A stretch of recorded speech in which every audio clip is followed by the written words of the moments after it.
बिस्मिल्लाहिर्रहमानिर्रहीम। इससे पहले लेक्चर में हमने इलेक्ट्रिक फोर्स के क्वालिटेटिव एनालिसिस के बारे में बात की थी। We know that there are two kinds of charges, positive charge and negative charge. एक एटम के अंदर जो न्यूक्लियस होता है उसके ऊपर पॉजिटिव चार्ज होता है और उसके इर्द गिर्द नेगेटिवली चार्ज इलेक्ट्रॉन्स रिवॉल्व करते हैं। लाइक चार्जेस एक दूसरे को रिपेल करते हैं और अनलाइक चार्जेस एक दूसरे को अट्रैक्ट करते हैं ड्यू टू इलेक्ट्रिक फोर्स।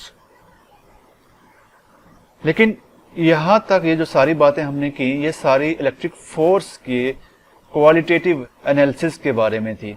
लेकिन आज के इस लेक्चर में हम ये मालूम करने की कोशिश करेंगे कि इलेक्ट्रिक फोर्स का मैग्नीट्यूड क्या होगा, उसको हम मालूम कैसे कर सकते हैं और उसकी डायरेक्शन क्या होगी।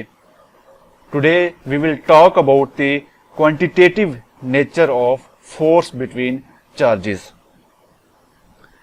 एक फ्रेंच मिलिट्री इंजीनियर था चार्ल्स कूलम्ब, जिसने 1784 एडी में दो चार्जेस के दरमियान फोर्स को मेजर किया और इन मेजरमेंट्स के नतीजे में उसने एक लॉ डिड्यूस किया जिसको हम कूलम्ब्स लॉ कहते हैं, जो कि है the force between two charges is directly proportional to the product of the magnitude of the charges and inversely proportional to the square of the distance between them.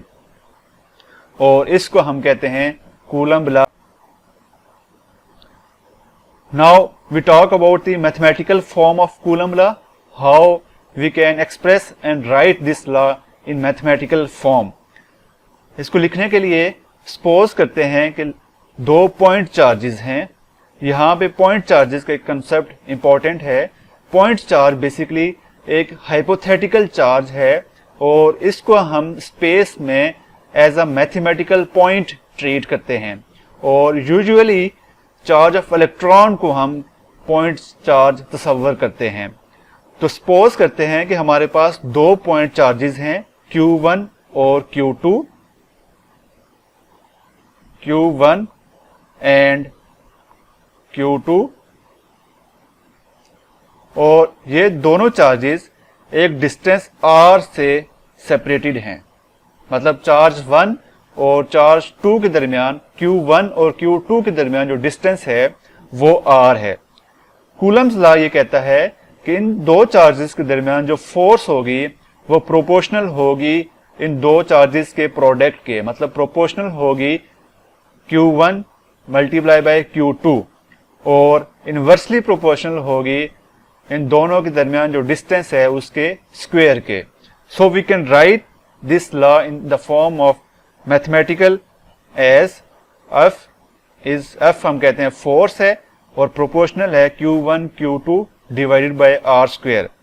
अब यहां से अगर हम प्रोपोर्शनलिटी खत्म करें तो हमारे पास एक कांस्टेंट अपीयर होता है जिसको हम कांस्टेंट ऑफ प्रोपोर्शनलिटी कहते हैं और ये ज्योमेट्रिकल कांस्टेंट होता है और इसकी वैल्यू डिपेंड करती है कि इन चार्जेस के दरमियान कौन सा मीडियम है।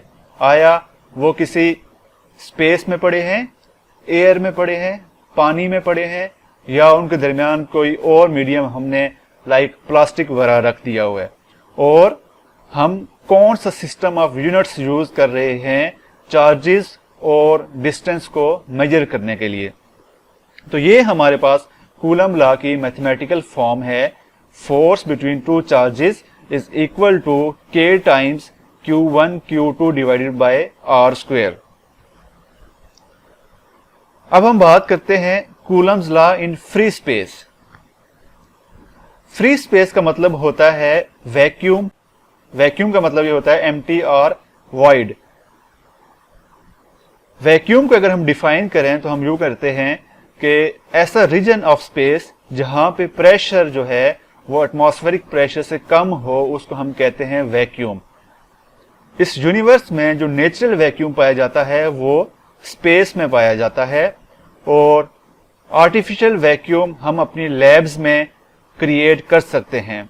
इसकी बेहतरीन मिसाल हमारे पास घरों में इस्तेमाल होने वाला वैक्यूम क्लीनर होता है उसके अंदर हम वैक्यूम क्रिएट करते हैं। अगर 2 पॉइंट चार्जेस फ्री स्पेस में हो और जो सिस्टम ऑफ यूनिट हम यूज कर रहे हैं वो अगर सिस्टम इंटरनेशनल हो तो जो ज्योमेट्रिकल कांस्टेंट था उसकी वैल्यू अपीयर होती है k is equal to 1/4 pi epsilon not.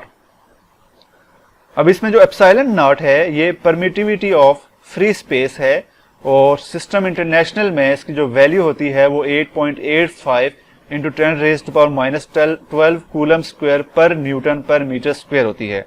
इस वैल्यू को अगर हम k की वैल्यू में पुट करें तो हमारे पास k का जो रिजल्ट आता है वो 9 इंटू 10⁻9 न्यूटन मीटर स्क्वायर पर कूलम स्क्वायर है। और कूलम लॉ हमारे पास जो फ्री स्पेस में आ जाएगा वो होगा force is equal to 1/4 pi epsilon naught Q1 Q2 divided by R square. ये याद रखिए कि जो कूलम लॉ की ये जो फॉर्म है ये उस टाइम वैलिड होगी जब हमारे पास चार्जेस फ्री स्पेस में या वैक्यूम में पड़े हुए हैं, चाहे वो वैक्यूम नेचुरल वैक्यूम हो या वो आर्टिफिशियल वैक्यूम हमने अपनी लैब में क्रिएट किया हुआ हो। Now we will talk about Coulomb's law in any medium. जाहिर सी बात है कि वैक्यूम इस दुनिया में हर जगह पाया नहीं जाता, या तो वो लैब्स में हम आर्टिफिशियल क्रिएट करेंगे या वो स्पेस में होगा। तो अगर चार्जेस वैसे कहीं एयर में पड़े हैं या उनके दरमियान कोई ग्लास है या कोई रबड़ वगैरह है तो उस केस में कूलम लॉ की क्या फॉर्म होगी, हम कैसे कूलम लॉ को मैथमेटिकली एक्सप्रेस करेंगे।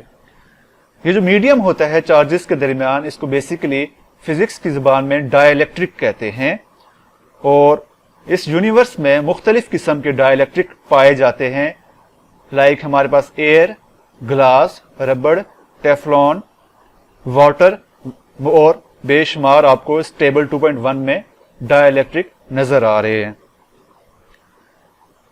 Well, in the presence of dielectric जो इलेक्ट्रिक फोर्स होती है चार्जेस के दरमियान वो एक सर्टेन फैक्टर से रिड्यूस हो जाती है as compare to force in free space, और उस फैक्टर को हम कहते हैं रिलेटिव परमिटिविटी और इसको डिनोट करते हैं एप्सिलॉन आर से। जो मुख्तलिफ डाइलेक्ट्रिक होते हैं उनकी मुख्तलिफ रिलेटिव परमिटिविटी होती है, लाइक वैक्यूम के लिए इसकी वैल्यू 1 होती है और एयर के लिए इसकी वैल्यू 1.006 होती है, और अगर हम वाटर के लिए देखें तो ये 78.5 होती है। और जो जो ये डाइलेक्ट्रिक की वैल्यू बढ़ती जाएगी इस फैक्टर से हमारे पास इलेक्ट्रिक फोर्स क्या होगी, रिड्यूस हो जाएगी। So in any medium we can write the expression for geometrical constant are k as 1/4 pi epsilon naught into epsilon r। epsilon naught हमारे पास कहां से आया, वैक्यूम से, और epsilon r कहां से आया, हमारे पास relative permittivity of that specific medium जो चार्जेस के दरमियान एग्जिस्ट कर रहा है। इस केस में हम अगर इलेक्ट्रोस्टैटिक फोर्स को लिखें तो हमारे पास आएगी force F is equal to 1/4 pi epsilon not into epsilon r into Q1 Q2 divided by R square.